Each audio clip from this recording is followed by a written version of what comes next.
le sais, j'adore mon métier. J'ai toujours voulu monter ma propre entreprise. Mais je m'en sors pas bien toute seule. Je me demande même si je ne vais pas arrêter. Surtout pas. Tu es faite pour entreprendre. Oui, mais j'ai du mal à faire face à la concurrence des grosses boîtes. Pas évident pour les petits entrepreneurs isolés comme moi d'être visibles. J'ai peut-être une idée. Tu pourrais rencontrer d'autres personnes qui partagent les mêmes besoins que toi. Vous regrouper et faire face ensemble. Dans une coopérative, par exemple. Une coopérative? Ouais. L'idée, elle est simple. Ensemble, on est plus fort, on s'entraide. Une coopérative est au service de ses membres. C'est valable pour les artisans, les commerçants, les agriculteurs, les salariés, etc. Le principe de base est le même. C'est être co-entrepreneur. Elle est géniale ton idée. Sortir de l'isolement, je dis oui. Mais je veux rester indépendante, hein. Ça, je l'ai bien compris. La coopérative est une entreprise collective. Chacun participe aux décisions stratégiques et même à l'élection des dirigeants. C'est de l'interdépendance.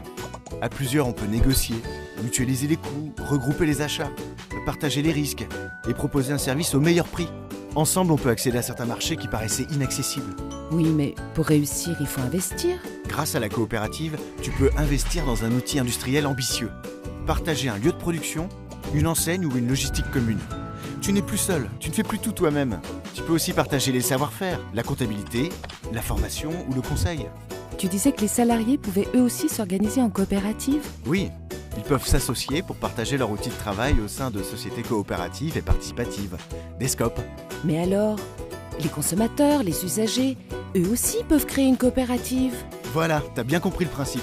Les usagers peuvent se regrouper en coopérative autour d'un projet pour améliorer leur pouvoir d'achat, accéder à des services pour eux et leur famille.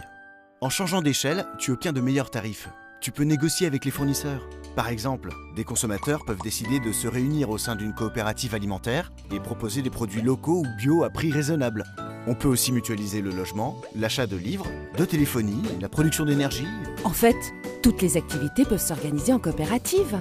C'est ça, tu en as la preuve tous les jours. Au quotidien, les personnes qui choisissent le modèle coopératif font d'abord vivre l'économie locale.